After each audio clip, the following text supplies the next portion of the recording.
Right, here I am on the 24th of July 2022, and I'm going to talk about a message that I received on the 14th of July 2022 from a support worker from Choices supporting housing support. And here's the message, I'll read it out to you. Hi Lee, we have spoken to the office, and as there is no more housing support required, they will be posting a letter today to give you 2 weeks' notice. Do you have any appointments or posts you need assistance with this week? So that was just completely for me out of the blue. Why would they send me 2 weeks' notice and decide that I don't require any housing support when I require major housing support, not just a little bit, like a lot. I'm in a terrible situation with my mental health and my physical health. I'm very unwell quite often.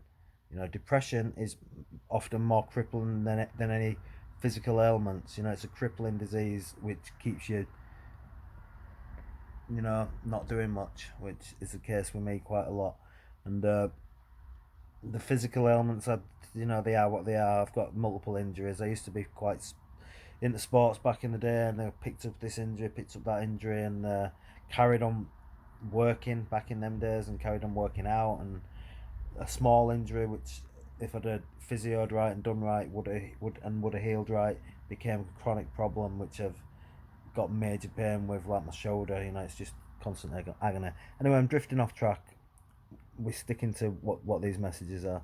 So I got that message, and I was a bit bewildered by it because last time I saw these guys, including Danielle and the other one, there was they were about a week prior to getting this message, and there was all this talk of them helping me with multiple things. We're going to look into this. We're going to get you some help you with one room at a time.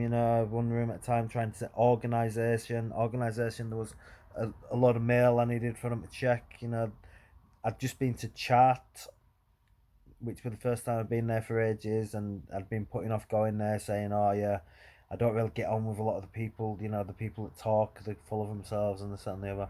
But I went there and for the breakfast thing, and for the meeting to get my health checked out, and I enjoyed it. I mixed with a few people that had alcohol problems, and I enjoyed it, and I thought that would be very beneficial for me. And I spoke to them about it. I went, and it wasn't that bad. I'd been putting it off for a while and making excuses, but I'd finally braved myself to go there because I had an appointment with them, and then I went to the breakfast thing after, and I was saying it were all right, and then one of the ladies that were here with Danielle, she said, "Oh well, by all means, that's something we can take you to. If you like that, we can take you there. We'll take you there." So that was pretty much said the last time that I saw them, that they were going to start taking me down to chart, which would be something beneficial for my physical and mental health. I'm sorting out my alcohol problem, being around other people that have got alcohol and drug problems, and knowing that you're doing something positive, and you're trying to better yourself, it makes the world of difference to your mental health and your depression. So that's something they'd agreed to, and then that's why I was just shocked that I got this message just completely out of the blue. And I said, I expressed my shock. I'm sure she's probably screenshotted you or sent you these messages. I hope she has anyway. I just said, for some reason it seems like you're making judgments. I do need housing support. I never said I didn't need any more housing support. And then I explained the problems and the things that you'd agreed to help me with. It all just went over in deaf ears. I just said, and I explained I've got a 20-year history of having support workers and mental health services and housing support workers, and I've never had any problems with any of them. They've all been brilliant, absolutely brilliant. Every service I've been with has been brilliant. I had Fusion Housing, someone called Joanne Jeffers, absolutely brilliant. She did wonders for me. She worked wonders. She helped me. She got me in the right direction. She even put me into supported housing with St Anne's, which I lived in for a number of years, about 2.5, 3, something like that. And yeah, I passed my PIP assessments with her because she recognised how unwell I was. I never took medication. They're all the people are saying, "Oh, you don't take medication, it means you're not depressed." I've not been a fan of medication. I know people who take medication who are not as depressed as me. they are depressed, but they don't suffer as much as what I do. Maybe that's because they're taking the medication, you may think. Maybe not, I don't know. But for whatever reason, I have tried medication and I didn't like it. I'm not very organised anyway. I'd probably forget to take it and blah, blah, blah. And I did take it initially, and one of them stops my sex drive and this and the other.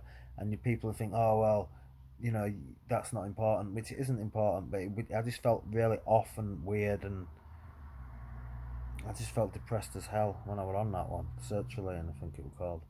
And I tried naproxen. I've tried a few of them, and none of them have really helped, other than I felt on the sertraline, I felt depressed and really weird, but I felt my concentration was better. That's the only benefit I could realise from it. I'd think I could sit and watch a film and everything would sink in a lot more than what it was when I wasn't on it. So I did notice some effects from it, and I wasn't all over the place with mental health, but I was depressed on it. Anyway, I'm drifting off track, guys. Bear with me. Anyway, like I say, I argued against it, and then she just said, I forwarded these messages for you, Lee, to the office. So, like, cool. And I just went on again, I've not engaged. You say I've not engaged. She said that we're lazy, blah, blah, blah. And then I got another message. I was talking about my mental health and my physical health, and then I got another message from her saying, Hi, Lee, after working with you for several months and also visiting the doctors with you, etc., and discussing your lifestyle, we feel there isn't much more we can help you with. You have never mentioned any mental health problems to us or your doctor when we visited a few weeks ago. If you need to make a doctor's appointment before our service ends, we will gladly take you and get you in the right hands for any mental health problems. Right, this is the most bizarre message of all. I have never mentioned mental health problems in all the time, several months that they've been visiting me. That is complete garbage. I've mentioned my depression multiple times, so there's somebody lying here. I've mentioned how depressed I am. Do you think I've got an alcohol problem and living how I've been living in a tip and all this and other if I wasn't depressed? Get real, mate. Get real. I've got major mental health and depression problems. Nobody wants to live like this. She tried to say that I was lazy at one point. We'll get into all that in a minute, but that I just felt very offended by that because I know that I'd mentioned mental health multiple times. In fact, the last time that they was there at mine, just before getting that message, I mentioned my mental health. Then I mentioned it quite a lot, because the place were a mess again, and they were having a go at me and acting like there's nothing wrong with me. I'm lazy. I just said this is mental health. This is what depression is, and they wasn't having it. There wasn't. I mentioned brain injury. At one point, she said, "Well, you're on the right benefit. You got everything you want. You're on the right benefit for you." And I said, "Well, I'm not on PIP." She said, "Have you ever been on PIP?" And I'm like, "Well, yes." Not that it's relevant, but she was coming out like acting like I don't deserve to be on PIP. And I said, "Well, yeah, I've been on PIP." And I explained to her that it was when I was with Fusion. No, sorry, when I was with Hortonhausen and Joanne Jeffers spoke a little bit on my behalf and helped me with the form, and then went for the assessment and blah blah blah blah blah, and I passed with flying colours because she could see my problems and got me into supported housing. I mentioned a brain injury that I'd had in 2015, which affected my mental health greatly. I mentioned all of this to him the last time that they was there, let alone mentioning it previously. The very last time that they were there, I mentioned having a brain injury and a temporal skull fracture and a bleed on the brain in 2015, which is quite a major injury. Obviously I had a concussion with that as well, and it took a hell of a long time to recover from that, and I've never recovered fully from it because it was just a traumatic brain injury, and it's made a major impact on my life. It's had a major impact on every aspect of my life, and I tried to explain this to her. But I guess she didn't listen because she's here saying that I've never mentioned my mental health, so all went on deaf ears, just the same as the other issues that I've had with her. Then I tried to explain my mental health and physical health to her and sent her a poem that I wrote. I thought this is a good example. A poem that I wrote about depression back about 2 or 3 years ago, maybe even more, and a post about depression that I'd written. which she's thinking, oh, he's self-indulgent twat, we don't need to know all this shit. Maybe because she ended up blocking me. And then I sent her a song. It's not like I was here telling her about my personal love life or something stupid that's not of any relevance. It's her saying that she didn't have. She's saying that I'm not depressed. She said that multiple times. There's nothing wrong with you. And she's saying I've never mentioned my depression, which I have done, but I just thought, oh, I'll give her some examples of my depression. And I sent her that poem, and I sent her a song that I wrote about dealing with CTE or post traumatic stress from brain injuries and blah blah blah blah blah. Anyway, all by the by, you know, often with guys like me who get treated like this, who are depressed and got anxiety and this that, and other, they'll just get away with it because there's so much that's happened with choices which isn't good, and I should have complained about, and I haven't. I've just let it all go, and now it's overwhelming, and there's so much, and I'm saying stuff, and it's like, but it all should get said because this is. I've not had much service most of the time. I've just left it because they've been extremely unapproachable. Most of these guys and girls, should I say? So it's just been left, and there's been no real bonding. So let's talk about Danielle first, because I've seemed to have had a few run-ins and ups and downs with her for some reason. Right, when I first saw her, she came with the other last, and I don't know what judgments I've made because I haven't got the letter. The main thing I stress is I haven't got this letter to explain why they've made this decision. Then I'd have all these things to challenge them on because it'd be written down in front of me, and I'd say, "Wait a minute, they're saying this. This no, this is not the case." I haven't got any of that, so I can only use my imagination, and I haven't got much time where you're even going to sit down and listen to all this me talk because it's going to be like, "Oh well, he's no longer with us." Blah blah blah. The service has ended. Blah blah blah. Don't contact us, contact your GP, blah blah blah. That's what's going to happen within a number of days. So I've been waiting for since the 14th to receive this letter. I haven't done. And what else is there? I haven't received the letter. Yeah, and call. I asked them to get. They were going to get someone to ring me up, right? Apparently, someone will ring me up at blah blah blah day. I'd had my phone on all day long. Yes, about 3:30, I had to turn. I think I turned my phone off because I had an appointment. But then there were no missed calls on my phone. There was no voicemails on my phone. No one rang before 3:30, and then the other day someone was supposedly going to ring. No one did. And then there was another day I'll ask them to ring you. And then I did wake up about 10:30 and my phone was off. But I turned my phone on, and it was on all day and nobody rang again. So I don't know if anyone has by default, but just possibly rang me when my phone were off.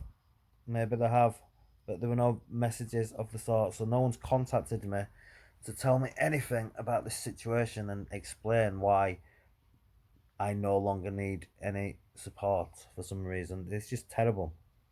The judgment is terrible, and how do you think this is going to affect me? Bad. Yeah, this is dealing with people with mental health problems, and you're making judgments about them. That's going to affect them. A whole team of people have viewed me and made a judgment. What makes them psychoanalysts or whatever to be able to make a judgment, and they shouldn't because it's had an impact on my life.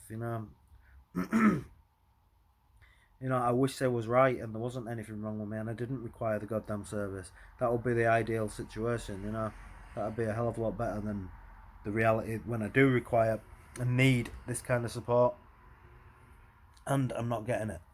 That would be a hell of a lot better. I'd love them to be right, but they're not right, sadly. I need it probably more than a lot of people. But they've made that horrible decision. Based on what? Why are they making these judgments? Right, let's talk about Danielle. No. First time I saw her, she came. I'd had a slight problem with one of the others. And she came with the dark haired lady. I never got a name, I should have got a name. And she was really quiet the first time. The other lady did 90% of the talking. And I just thought she was alright, just no problems with her.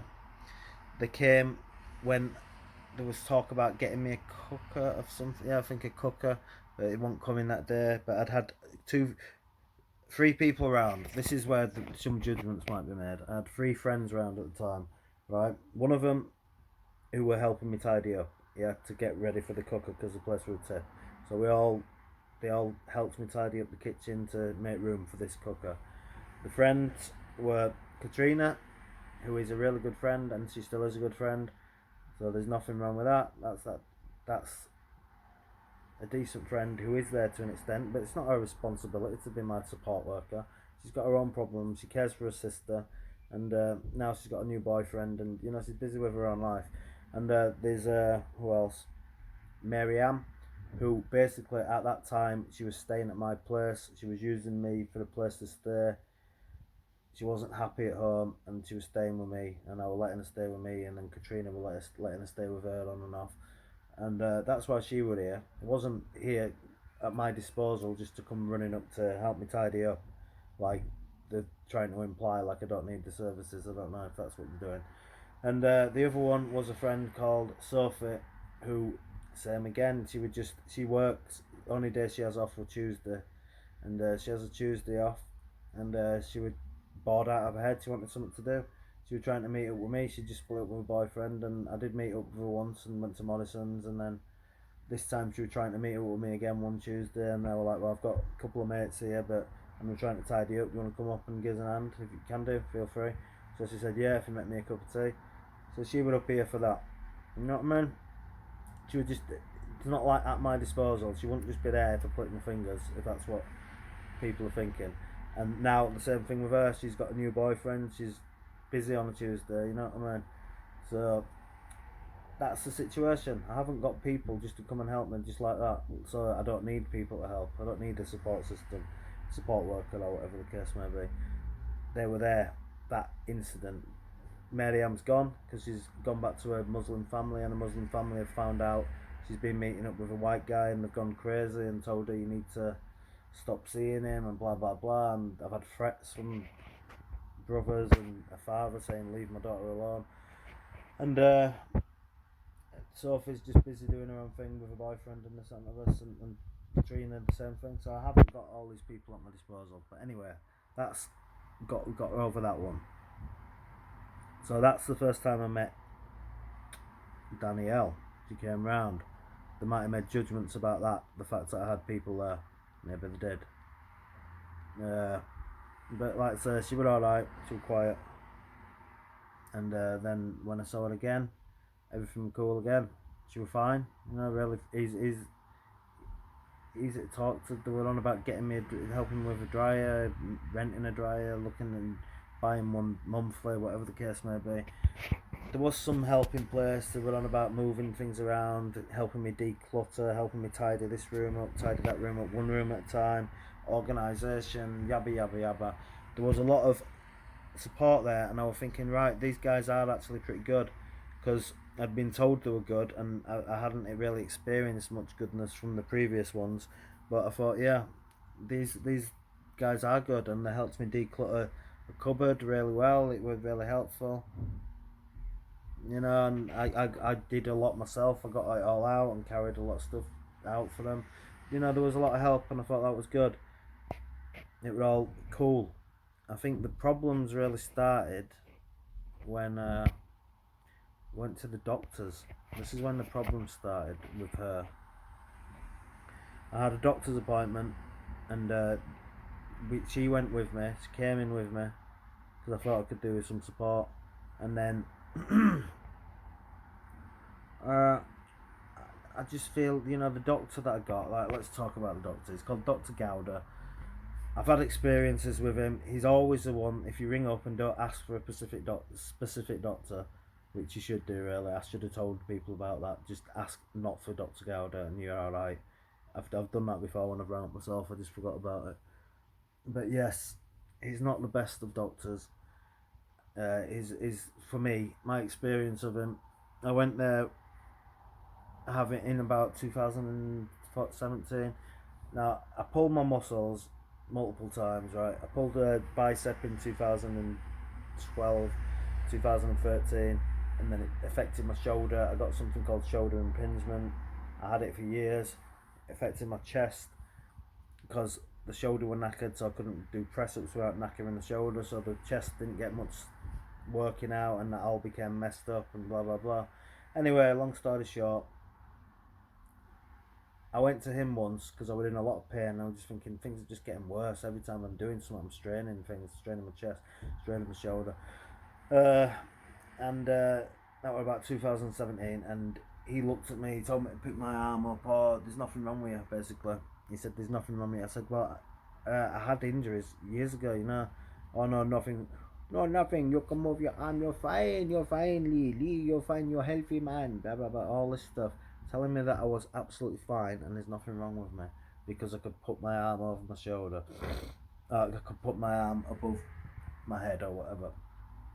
And I thought, right, okay, this is rubbish, absolute rubbish. And it was just saying there's nothing wrong. I can feel there's no, you look fine. Blah blah blah blah. He wouldn't send me for physio. Wouldn't send me for any CT, MRIs, whatever the case may be. He wouldn't do nothing, and I just left thinking, well, that's complete rubbish. He's just told me that I'm fine. It's my mental health. It's depression. You need to get out more. Do this. Do that. And I rang up and asked to see another doctor, and I got to see another doctor, and then they checked out the shoulder, saw how messed up it was, sent me for, I think it was an MRI where they put something over the shoulder and saw it was messed up. Then sent me to physiotherapy where they asked me to do all kinds of exercises and saw that everything was messed the hell up. Like my muscles are all messed up, having been injured since 2013. Everything's healed all wonky. So there was asking me to do like the motion of a press up against the wall and seeing that everything were moving in the wrong place. The joints, the ligaments, it were all messed up. So they actually put tape in on my back, right? Like strong tape to try and get things into position, and I was walking around feeling like I was getting pulled one way all the time, but it was helping. It was extremely messed up, and then they diagnosed me with chronic shoulder impingement. Yeah, both shoulders, but mainly the right shoulder. The right shoulder was the worst, and I went for doing all kinds of physio exercises with it. I was doing it for a while. I was getting better. I was getting a little bit better, but and then I was looking into things online, getting like pull-up bars because I heard that hanging on a pull-up bar is good for shoulder impingement. I was trying to do everything to help, and then doing the physio, it reopened. It made it worse at one point. Maybe I was doing too much, but no, I was doing what they were advising. But I should have listened to my own body and thought, no, I'm aching today. I won't do it. So I was just doing what they were advising me to do, and it was one of the exercises where I was pulling my arm up, and it ripped again, and I was like, fuck, bollocks. Pardon my language, but it was just absolutely terrible. And then I stopped going through depression as well. I was depressed about it. Started drinking more again just to help me with the situation and the pain.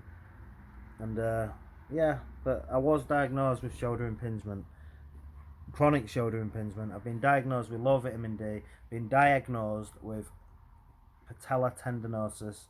My knees are knackered. If I do too much running or walking or anything, the knees have always knackered up since 2013, that is. And now I've got calf strains, and I was going to the doctors about these chest pains and calf strains with Danielle, and she came in with me, and I got the same doctor who were acting like I had nothing wrong with my shoulders when I obviously did, like I've just told you, and it's diagnosed if anyone wanted to look it up. Not that anyone could be asked, obviously, because we've done now. But yeah, because I got that doctor, and he were like a bit like trying to act like I were imagining things, and there's nothing wrong with you, blah blah blah, and I spoke about depression. Danielle brought up depression and medication and this that, and the other. And he were like saying, oh, you need to go to chart, blah, blah, blah. I got to chart, see how you feel after going to chart for a while. So that was agreed. And that's what they were going to help me with as well. And, I went on about, I did mention my depression. The reason I didn't go into just depression and mental health is because this doctor previously, years before, was trying to act like all my aches and pains are down to my mental health, and that's what it's all about. It's all mental health, you're imagining it. And I knew that I didn't want him going down that road again. I was going with physical complaints, chest pains that I'd been getting, and the physical problems with my calves, and the depression, and the depression. But it's like, I did mention it. Anyway, this is where the problems with Danielle started, because we got in the car after, And I were like, oh, him again. Just acting like he's always acting like there's nothing wrong. And then she was adamant he'd done the best thing ever, and he was a great doctor. And yeah, he thoroughly checked you out. I mean, yeah, he did feel my calves. He did initially. He was saying they were fine before he felt them. So I mentioned that, and then she was like, yeah, I did feel them, blah blah blah. But I'd experienced him before, and I was explaining all this situation to him from that I've just explained to you. That he's the guy who said that there was nothing wrong with me, and I found out there was. So I didn't feel super confident with him, and over there I explained all that to her, and she just wouldn't have it, and she was like, "There's nothing wrong with you, nothing wrong with you, and then it just went on. It was kind of like an argument, but not an argument, just raised voices and differences of opinions. Me thinking, not being satisfied with his opinion, and her being satisfied with his opinion, like, oh yeah, he's a good doctor, he did a thorough investigation. But me explaining that I'd had him before and he didn't diagnose me with any problems and told me I was fine, and then I found out I wasn't, when I saw a better doctor for me. Anyway, that's where the problem started, and I just felt that she wasn't as helpful or friendly after that, and she was writing me off as like, oh, he's imagining things. Even if I wasn't a hypochondriac, that's a mental health problem, which I'm not. Maybe, definitely not. These are diagnosed problems. Uh, yeah. So that was the first issue, and then after that, what was it? There's just loads. I should have written it all down, really. When she came again, the last time she was here, it were acting like, oh yeah, you don't need his help. Yeah, you're just lazy. That's the thing she said, actually. Because she came once. I just walked myself down to that chart appointment, like I was telling you the last time I saw him. I walked down the day before, and I was in agony because I'm not used to walking, and my car's re-injured and blah blah blah.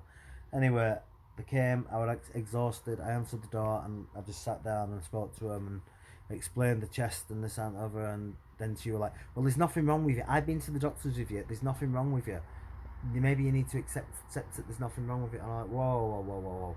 And I explained once again, that this is the same doctor, blah blah blah. And she did say maybe we need to look into getting. She didn't say it straight away. She was arguing with me for quite a while, but before she left, she was like, "You need to ring and get another doctor's appointment, see another doctor," which I didn't, because these are the things that I signed you guys up to do as well. I didn't do that. I struggle to do things like that. I say I'm going to do it, and then it's overwhelming for me to do with mental health. So you guys help. I was supposed to help, and you would have done, but they all help and wanting to help things seem to have gone out of the window the last time that these two guys came around to see me. It were like, it were just very unsupportive and acting like there's nothing wrong with me. Nothing wrong. You moved a wardrobe. That's the other thing. She were acting like there's nothing wrong with my shoulder because I moved a wardrobe by myself. Yeah, that wardrobe here. This one. I moved that from there, where the TV is, and that unit, to there. So that must mean there's nothing wrong with my shoulder, right? According to her, Dr. Danielle, she said they can't be, you moved that wardrobe. You moved a wardrobe the other day. And I'm like, okay, right. Okay, right, here's something I'm going to say. I'm never, unlikely, it's unlikely that I'm ever going to be a complete weakling and not able to do things, even with injuries. Alright? I'm not the strongest man in the world, but I had a history when I was younger of playing sport, of lifting weights and doing multiple, I used to drop down and do 70 press ups and stuff. I just go to the toilet and do all this. All that is like the foundation that I put into my body, Now it's knackered, I'm weak. I am a hell of about 10 times weaker than what I used to be. No questions asked. I couldn't do nothing like I used to do. But still, I'm always going to be slightly strong. Like when I go for physio appointments and they do that thing where they're like holding your arm down, pushing your arm, and they ask you to push it up to test your strength and your mobility and this and that. I'm always strong. I'm always like, they're always surprised, like, whoa, bloody hell, I'm really strong. That doesn't mean I'm not injured though. Because these same guys that realise I'm quite a strong guy, they're always like, they notice the damage and the injuries, and they've diagnosed me with, patella tendinosis, this, that, and other. But when they're asking you to push as hard as you can, you're still going to be strong. If you were strong back in the day, you're still going to be able to do it. You feel the pain later. That's the reality of my situation. Do you think Hulk Hogan is never going to be able to grab me and strangle me, or whatever the case may be, or pick something up? Of course he is. Even though he's had multiple back operations, the fact that he put all the groundwork in years ago, where he were picking Andre the Giant, 700-pound guy, over his head. Yeah, he's obviously damaged himself doing that, and that kind of crazy stuff. But he's still done it, and he's got the muscle memory and this and other. And if adrenaline kicks in, I'm sure he could move that wardrobe very easily as well. Or not necessarily easily, he'd move it, and then his back would be knackered after it, but he'd still be able to move it at least once. That's how it is. As a guy who's been injured for years, I can still do stuff to an extent. It's just the aftermath of it. Yeah, the aftermath is, oh shit, I shouldn't do that. I'm getting a hell of a lot weaker as time goes on because it's so long that I haven't done anything crazy like I used to do. But it's still there. I'm still not a weakling, Still going to be able to do something if necessary, but it does damage. It does major damage, and moving that wardrobe did damage. Yeah, I was able to do it, but it's just the same as an 8 stone woman's able to lift a car up that's killing a kid. An 8 stone woman could pull like a 20 stone bloody bear off a kid if adrenaline kicks in. You know what I mean? Because that's it. Adrenaline, when you're determined to do something, you do it. That's life, and that's the way it is. That doesn't mean that I haven't got a bad shoulder, and this sounds like you were trying to imply. Of course, I got a bad shoulder. I just was able to do it because I had to do it. I wanted to do it. I was determined. I was trying to sort things out, and I did it. It made me worse, but I did it anyway. So she said that, and I tried to explain that to her, and went over deaf ears. And then she goes, "I've got a bad back. I still get up and go to work. I do this. I go to work. I do this. I look after my kids. I've got a partner. I do this. I do that." And I'm like, okay, good for you. That's good for you. I know my friend's brother does all that as well. He had a brain injury just like me, and it messed him up. Yeah, it did for quite a while. It messed him up. He didn't go to work for a while, but he's had a hernia. He's done this and that, and he still goes to work. He works at a shop. He works at Co-op. He's one of the managers at, I can't remember which one, but he's moved around. I think it's whatever. It's not even that important. But he's a manager at Co-op. He's a nice lad, and he still goes to work. Yeah, he does. Despite whatever problems he's got and pains he's in, he's one of them guys who holds it together and goes to work, and he does his job. And obviously Danielle's one of them, and I applaud him for it. I applaud her for it, but he would not be like shouting and bawling at his sister like, "Look, I've got a hernia and I'm going to work. Look at you. You haven't got a hernia. You should get up. Yeah, you've got a bad knee. Blah blah blah. Get up and go to work." Nah, he wouldn't be doing that. And mental health support workers, people that are supporting people that have got mental health, physical health problems, certainly should not be doing that kind of judgmental crap. They're dealing with vulnerable people. Am I a vulnerable person? Hell yes. Why would I be in this situation if I wasn't? I wouldn't, would I? Anyway, is there worse than me? Probably so, but not. Doesn't mean that I'm not vulnerable, which obviously I am. I'm sat here in bed like a loser. No, because the mental health is crippling. The physical health is often crippling because of pain. That's why I drink so much. That's why I've been an alcoholic for years. Drifting off track. So yeah, she said that. And what else did she say? Oh yeah, this is the other thing. I had a bike out, right?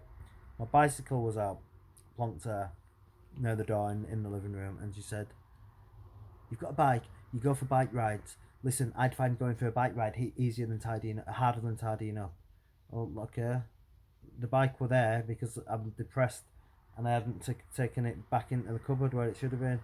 So the bike was still left near the door. And yeah, occasionally I've been going on bike rides, like trying to do every 2 days, going for the bike ride. I can't run, can't walk too much because of this calf strain, but bike riding, I guess you're using your thighs quite a lot, and you can, when you're on a bike, you just think, focusing on pushing with the calves quite a lot and don't overwork the calves which are injured. So I've been doing that to try and get some cardio because I can't run, obviously, I can't do walking too much. So I thought I've got to do something, otherwise I'm bloody literally going to die. My body's giving up on me. Can't get my heart pumping. So I was going for bike rides. All I were doing were riding from my house, which is in Dewsbury Moor, to Morrison's, and then pushing it a little bit down the road for a bit, and then back onto the Spen Valley Greenway, riding it to near the bottom of the rugby club, and then stopping and sitting down for 5 minutes. I'd put like a 5 minute video on, and then I'd push it back up. That's it. It's not like I was doing some bloody crazy Tour de France, anything major, you know, it wasn't not major. I was just doing a little ride, and there you go. I wasn't killing myself with it, you know. And sadly, even doing that, I reopened an injury, and I had to stop doing that as well. So I'm not even doing that anymore. But she was making out, just go do that, then it must mean that I'm physically well. She couldn't be able to do that.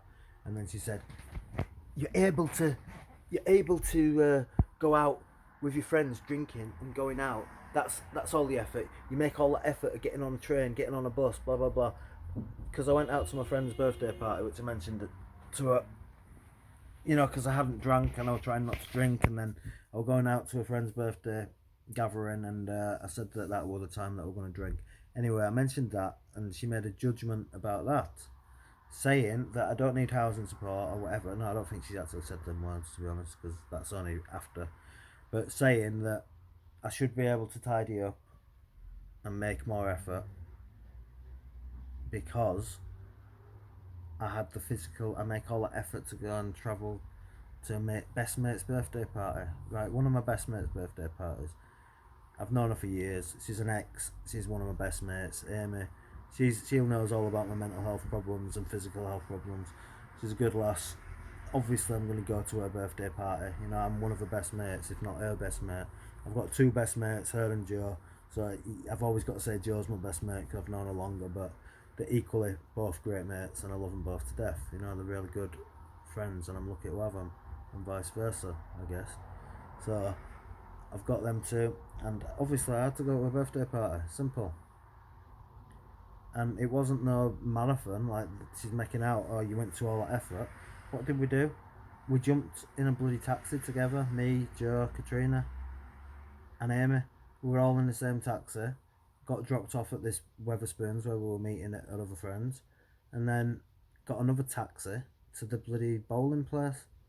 So what is this major physical effort that I'm making that means I'm physically fit and there's nothing wrong with me, I've got no injuries?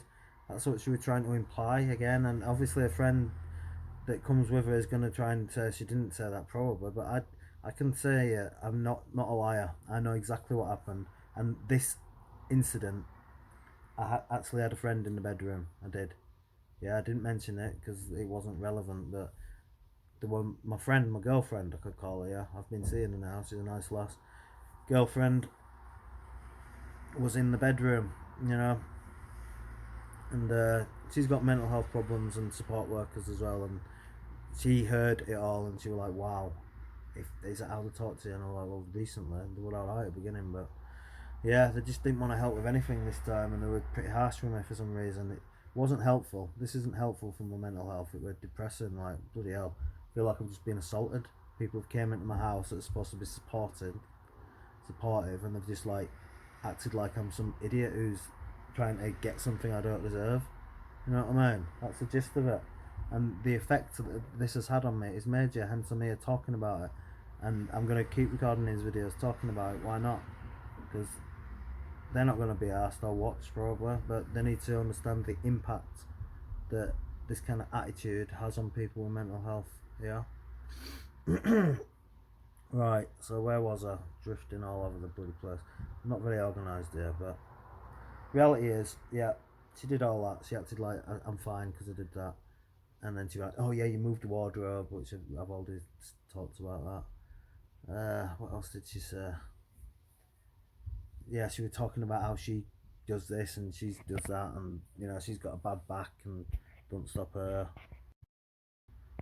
Um, were there anything more? I'm sure there were more, mate. Yeah, there was more, but it's drifted off. Oh yeah, I asked them all the time. I've been using you guys, or what using, supposedly being supported. Uh, I've not asked for a food bank, not once. The only time I had a food bank, I've only had one food bank from whenever he started to. That is it, from start to finish, one food bank, and that was when whoever it was, the nice lady, I liked this lady, the first one that came round. Leanne was nice when I first met her, and then the other lady, that had like a long suit dress on. She was quite a good looking lass, short. She insisted on getting me a food bank and tried to get me two food banks, two banks. So basically, yeah, that happened, and I had one food bank all the time. All the time you've been helping, I've had one food bank, and this time, the last time that you guys were here, I said, "Could I have? Could you help me with a food bank?" And they're like, "No, we don't do that." Okay, all right. I thought you did. No, we don't help you with food banks. So sorry. And they're like, oh, great.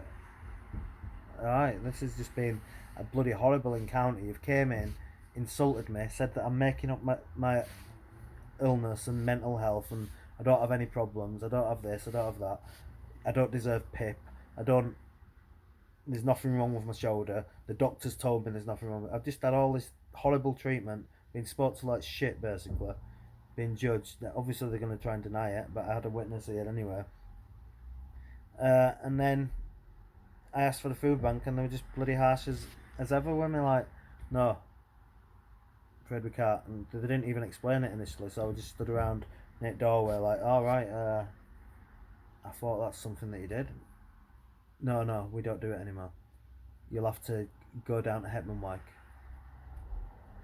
It's just there was a letter. It's like there was something about census or something. You need to ring them. I remember mentioning, oh, can you have a look at that? Because they asked to look at some mail, and they said, right, you need to do this online. Like, there's no like offer to help or anything. I haven't done it. I'll be honest, I haven't done this. It's like I don't even know where the letter is now. So here I am getting these support workers. They're here. I've organised stuff for them to do and try and help me with, and they haven't done it, and it's just all being left. And this food bank, I just got then Danielle snapped at me like, "No, you need to budget your money better. How do you?" And I explained I had the kids at weekends. She said, "How? Well, you need to be responsible. It's your responsibility to have the money for your kids." Which is fair enough. Of course it is. Uh, she said, "How do you do it every other weekend? Food banks?" And I'm like, "Well, no. This is the bloody first time I've even asked for a food bank. You know what I mean? You've been coming for months. I've not even asked for a food bank. This is the first time in a desperate situation. I've just had to buy a microwave, I believe. I'd had birthdays, kids' birthdays, family birthdays, mother's birthday, blah blah blah. All this stuff. I'd spent money because I had to. I had to do something, and I could have done with the help of the food bank. It would have been helpful. Simple. I'm not a guy who's milked the system and got food banks every bloody week. Not remotely. I just wanted one goddamn food bank or some help with it, and they were like judging me about that as well. I didn't get a food bank. They were like saying, go down, do this, that, and other. Go down how? I can't even walk. At that time, I could hardly even walk. I wasn't going down anywhere. And then use money that I haven't got to get a taxi to get a food bank. Yeah, right. So that was just left, and I had no food. I had to get the kids over with not a lot of food in, and that's it. I managed. I did manage, but it would have been helpful to get a food bank for once, you know. But you guys don't help the food banks apparently. And I mentioned you did once, and then said, "Oh yeah, but that was then. Now it's too hard. We don't do it. It's too much effort." Right, okay. So they did tell me they do not help with food banks. I don't know if that's true. But that's something they said to me the last time they were here. And the other lass. Let's talk about the other lass. Yeah, I actually thought she was alright as well. I don't even know her name. I've forgotten it. She probably told me her name the first time she came, but I never wrote it down. The only reason I don't remember things, I've had a brain injury, right? The only reason I'm remembering Danielle's name is because I saved that one in the phone because she was doing a lot of text messaging, and she wrote a name at the end of the text a couple of times, I believe. So I saved her name in the phone. Otherwise, I probably wouldn't have even remembered her name. I said the blonde-haired lass or something. But the other lass, the dark-haired lass, she seemed pretty cool. You know what I mean? Let's talk about her. It's not all negative because she seemed like a nice lass, and I reckon if it was just her and she was a support worker on her own, it'd have probably gone a lot more harmoniously, and it'd have been fine. But it wasn't. It seemed like I had Danielle come into doctors. That's probably where I went wrong. Danielle came into the doctors with me, and she's been harsh with me ever since then. There might be other judgments and other things like because I've got a girlfriend or whatever. They're acting like, oh look, he's got friends. He doesn't need us. He's not depressed. Rubbish. Absolute rubbish. Do you think people that have just got friends don't mean they don't need help as well? Do you think these friends? It's my friend's responsibility to help me. Do you think I would have been referred to you guys if I didn't have a problem? I didn't need your services. Nah. These judgments that she's making are just foul, and she's in the wrong kind of work, in my opinion. But yeah, the other lass, drifting off track, she seemed fine. And in fact, when they were here last time, she went on about you have to book another appointment then. Danielle were like saying, because I went on about not being happy with what the doctor's opinion, because I'd had him before and he were pretty rubbish, basically. Said it a bit better than that, and then she was like, well, you have to get another appointment. And then she looked at the other lady and said, you can go in with him this time. As if to say, I'm not going in with him again. So yeah, it probably would have been better if she went in. That's where I went wrong. Because initially, she seemed alright, and I felt she was on about, oh yeah, you haven't bonded with anyone, blah blah blah. I think she said that when I spoke to her on phone once. No one's bonded with you or whatever. Yeah, fair enough. And I probably could have bonded better with her if I'd had a bit more time, me and her speaking on his own. She seemed like a decent lass, or someone that I could have personally had as a support worker, and she would have been better because there was a bit more empathy and understanding from her. It felt like she was more supportive in general. She wasn't judging me in general, but I guess she's hanging around with this other lass, and they all talk to each other, as she told me. So the people that have judged me are all putting ideas in her head, but she could make her own judgment. She would have been alright, I reckon. There could have been some potential, maybe not, because she was a bit judgmental as well towards the end, like, oh look, we won't help you if you're not helping yourself, like, because I was in pain, like, throwing a pot noodle on the floor or something, a pot noodle box, and she was kicking off about that, and it's like, really? But yeah, there you go. I do think that probably I've just been badly diagnosed or whatever. You guys are making a judgment, and it's all been wrong. And I think that she is the least judgmental in my experience of the lot of you. And the first lady that I saw, she was pretty cool. The one in the good looking one, and yeah, not that it matters if someone's good looking or not. They're all good looking, but the short one, she was alright. And the others, right? Let's talk about some of the others as well while I'm on here briefly. I think someone called Lon or something. Is it Rebecca Lon something? Well, she, in my opinion, is a bit harsh, a bit straight talking. Could have been alright with certain types of people, but didn't really make me feel very good. She was just in and out. She just wanted to do as little as possible. My experience of her. She came and she was just walking out the door as soon as she got in, kind of thing. And that's her attitude. It was just a bit, what's the word? Abrupt. A bit abrupt, a bit unfriendly, a bit like, oh, talking to you like you're not I don't know what the word may be, like you're not an equal or whatever. She was like, right, we're not here to help you clean, we're not a cleaning right, I know all that, yeah, okay, we can help motivate you, okay. And then she just said, right, I want this kitchen tidied by next time we get here, and then walked off. Like, right, okay, that's really gonna bloody help me, innit? You know what I mean? That's what I thought. And the only thing that she helped me with once was I asked about budgeting. That was one of the things that I've had problems with, budgeting with shopping. I always go shopping for the kids. I get X amount of money and I spend loads on shopping, and I hadn't budgeted well for whatever reason. I'm a lad, you know what I mean? I haven't done much that kind of female stuff that is predominantly female stuff in my family and this and other. I hadn't done it very well. So doing it by myself when I got the kids, getting loads of shopping in, I always spent a fortune, and I asked them to help me budget shopping, And there were one time I'd spoke about that, and she came, and she was walking out the door like after 2 seconds or something. And I said, anyway, are you supposed to? Can you help me shop? And she was like, well, really pissed off. She see her attitude was like, oh, she really didn't seem to want to do it. Like, yes, we can. And then yeah, she didn't really want to do it much. She wanted to do as little as possible. And then we went budget shopping. The other lady that were with her, the blonde haired lass, she was cool. She's working in the right service because she's got the nice, friendly, supportive personality, and she's nothing negative coming off her. So she's cool in my experience. Not that I'm an authority. Everyone's probably cool with different people out there. So it's about finding someone who works well with you. And I guess Danielle, blah blah blah, whoever else, hasn't been that cool. And it's just about the way that they are with you. You know, I'm not fake. I don't lie about anything. I don't imagine things. You know, maybe I'm a bit sensitive because of mental health problems and physical health problems, but what's she called? Yeah, Louise. She was alright at the beginning.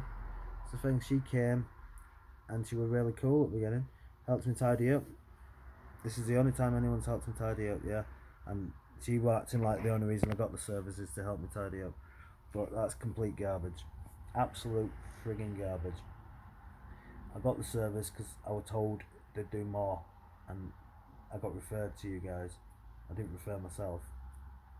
Uh, and yeah, she came and she was the first person that I saw, and she helped me tidy up. Because she came, the place with a bit of a tit, she helped me tidy one room, and she said, "Oh, some of them don't like doing it, but I don't mind. I don't mind helping people tidy up as long as you do something yourself." Which obviously I was. I'm not just sat there watching someone tidy up. I will like doing it myself. It's the motivation of somebody else being there, who's there to help you, and it makes you help yourself. That's what it is. That's what mental health services are about, isn't it? Really, long and short. So she helps me tidy up, and then it was all cool. She was cool initially, but I don't know. She just started being a bit unfriendly with me for some bizarre reason. I don't know what it is. It's like she was looking at me differently. You know, it was just the vibe. She used to send messages about the centre. She always putting kisses at end of messages, which I thought was a bit weird, but I wasn't bothered. I just did the same thing back. You know, when in Rome, you just do what you do, don't you? Some people do that, so I just thought it was cool. But then all the kisses stopped on the messages, and they were just blunt. It's like the whole demeanour changed, even just in the messages, and didn't want to do anything, not a taxi service, blah blah blah. You know about all that anyway. Anyway, been rattling on for 50 minutes on this one. There's probably loads of things I've missed, but here we go. The place is a tip. Yeah. I need help with loads of things. Loads of things. I'm going to services. This is the thing I'm actually finally engaging in this chart service, and they were going to help me, take me there, blah blah blah. Now not, you know. That was the main reason I haven't done that. The main reason, 101%, I could not engage in any of these goddamn services is because of the financial aspect of it. Like getting there, you know, getting to chart when you're a single dad. You know, when you're a dad who gets his kids and he's got to pay for his kids, and the kids need this, kids need that, you know, and I'm only on benefits, and I've got an alcohol problem, and I'm trying to sort the alcohol problem so I've got more money for my kids, you know. And I was finally willing to engage in that, and the main thing that was the stopping post was the financial aspect of getting down there once or twice a week or whatever the case may be.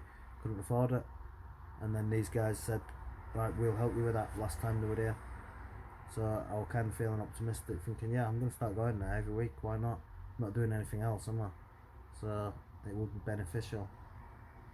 I got that message, and I haven't seen the letter, and no one's contacted me. Well, I've not answered anyone contacting me. Potentially someone contacted me in the brief moments my phone were off, but no one's left a message. No one's sent a message. Just please, somebody needs to contact me ASAP to talk about this. I'd call it massive bad treatment and neglect, and the impact this is going to have on me is big. That's why I'm recording a video like this. It's not like it's just been done, I've been judged, and I'm going to get on with my life, my merry little life, with no mental health problems like they're trying to imply. Yeah, that's not going to happen. This has had a major impact. I've had conversations with friends about this, multiple friends, and they're all understand how this has affected me. How do you think this is going to affect someone with mental health when they get treated like this, when they get judged like this? Obviously, there is judgment. They're judging that I don't need the service, so they're thinking that I don't need housing support. Hello, do you want to look at my house? Everyone that's been here, do you want to have a look? I don't need housing support. I'm not reading letters. I'm not doing anything. Everything's getting missed. My door's nearly broke down. You know, I've got no curtains up. I've got curtains that are stuck up with a bloody hammer. You know, I can't do things for myself. Simple. I wish that I could. And people think that's the thing. People judge because I'm here talking. I can articulate myself sort of alright. You know, oh, he can do that. He can do this. Oh, he's got a friend. That must mean that he can do this. Yeah. Ooh, oh, I saw someone round at his house when we came round once. Right. That's me helping other people. Yeah. The friend Katrina who was round once when somebody came round, who answered the door. Yeah, she's there because she doesn't like being at her sister's. She doesn't like. She lives with her sister. She cares for her sister, but they don't get along. And every now and then, she's needed a break, and I'm a friend, and she's came. I've been here. Even when I've not been here, I've left her in sometimes because she just didn't want to go home. They've been falling out, and her sister's hard work. So I've said, yeah, you stay here for a bit. I'm off to stay at my mate Joe's for a day, and I've left her in. Why not? That's what friends do. She's not stayed here for 10 months or anything, or overstayed a welcome or done anything illegal. It's just I've let her stay here, and that's why she answered the door when I went in once. Other than that, what is it to say? Yeah, the impact this is going to have on me. I'm going to think a whole group of people have made a horrible judgment on me, you know, and acted like I'm a problem and I'm an issue, and when I'm not, I've just got mental health problems, physical health problems, and I require housing support. I've spoke about my mental health problems. Nobody's asked. Not, you know what I mean. This is the other thing. It's not like anyone's gone, oh, how are you doing? What you need help with? Not very often. So I don't know what service they've been providing to other people, but it's been better. It's just because I've seen the potential. This is the thing. When I first got Danielle and the other lass, the nice lass, they were cool, and I realised, wow, this is really helpful to have. You know, look, they're doing this, they're doing that. Cool, really helpful. And then the whole demeanour once again changed, just like Louisa's did, to being all cool and helpful and wanting to help, to friendly. Like, no, there's nothing wrong with you. Do this. We can't help you. No, we can't help you do this. We can't help you. No, we're not a taxi service. Yeah, no, we don't do food banks. It just got all a bit harsh and unfriendly. I'm like, all right, okay. Thank you, mate. You know what I mean? You're treating me like this. Cool. And then, not long after being treated like that, I got that text message about a letter of deciding not to, that I don't need the help. So I'm not here just being sensitive and imagining people's demeanours changing, am I? It's not just me being a sensitive mental health patient. It's me realising that these people are being unfriendly with me. They don't even like me. You know what I mean? Let alone want to help me. They don't even like me. What the hell's going on? They've made judgments about me. False judgments. Obviously. Complete false judgments. I've got a whole history of mental health, physical health problems. Gone about my lifestyle and this and the other. What lifestyle? Yeah, I've had an alcohol problem. I think maybe thinking, oh, he's got a friend. He's got friends. What lifestyle is that? I've got female friends. You know, I've done this. I've done that. Okay. Does that mean that I don't need help? You know, ooh, that means that I do need help. I've got problems with addiction. You know, could go on forever, mate. Could go on forever. And there's always something that's been missed. But I'm gonna stop because I'm gonna make these videos an hour. Yeah. After I get to an hour, I'm gonna stop. I'm gonna do another hour video, and I'm gonna post them all on my YouTube channel. Why not? Problems with choices. I mean, I'm not going to keep it up because it's a bit embarrassing and degrading for me to make myself all vulnerable like I am, you know, but I'm just doing it so you guys can see it, and you probably won't sit down and listen to it, I don't know, maybe you will, but hey ho, this is someone who needs help, who hasn't had help, and you obviously made judgments about, and maybe you still are doing. You're probably going to look at it and think, oh, look, you're looking for things. Maybe not. I don't know. Anyway, the hour's up, so take care of yourself.